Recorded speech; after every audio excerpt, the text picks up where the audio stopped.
काफी समय से दादी की तबीयत खराब थी। घर पर ही नर्स उसकी देखभाल करती थी। डॉक्टरों ने भी जवाब दे दिए थे और कहा था कि जो भी सेवा करनी है कर लीजिए, दवाइयाँ अपना काम नहीं कर रही हैं। पति पत्नी ने काम में हाथ बटाने के लिए घर में बच्चों को हॉस्टल से वापस बुला लिया। दोनों पति पत्नी काम पर चले जाते और बच्चे बार बार अपनी दादी को कमरे में देखने जाते।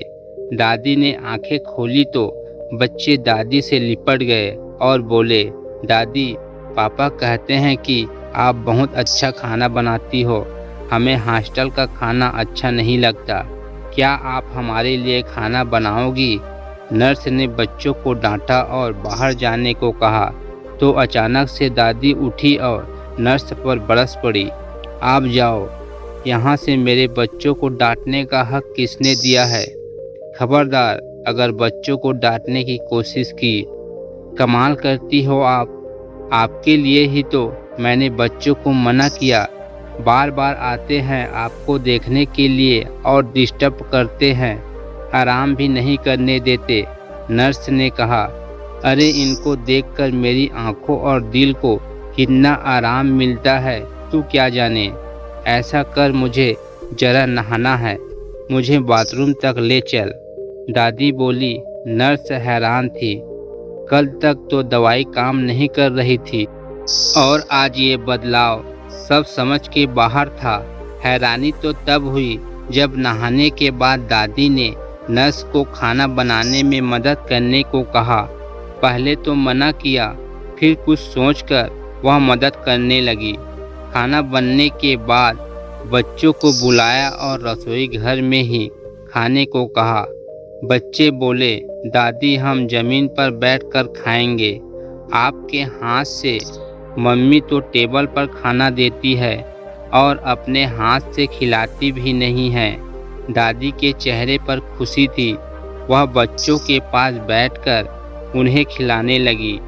बच्चों ने भी दादी के मुंह में निवाले डाल दिए। दादी की आंखों से आंसू बहने लगे। दादी, तुम रो क्यों रही हो? दर्द हो रहा है क्या?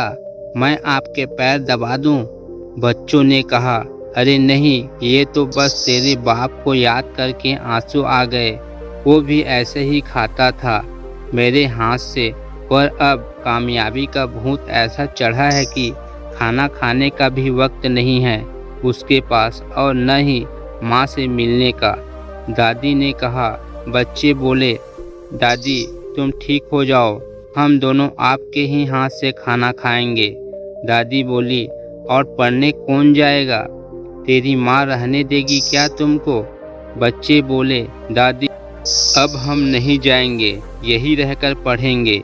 दादी ने बच्चों को सीने से लगा लिया। नर्स ने इस इलाज को कभी पढ़ा ही नहीं था जीवन में, अनोखी दवाई थी, अपनों का साथ हिल मिल कर रहने की। दादी ने नर्स को कहा, आज के डॉक्टर और नर्स क्या जाने कि भारत के लोग 100 साल तक निरोगी कैसे रहते थे। छोटा सा गांव, हर घर में गाय, खेत के काम, कुएं से पानी लाना, मसाले कूटना, अनाज दरना, मक्खन निकालना, एक घर से कम 20 से 25 लोगों का खाना बनाना, कपड़े धोना, कोई मिक्सी नहीं, न ही वॉशिंग मशीन या कूलर, फिर भी जीवन में कोई रोग नहीं, मरते दिन तक चश्मे नहीं और दांत भी सलामत। ये सभी केवल परिवार का प्यार मिलने से होता था।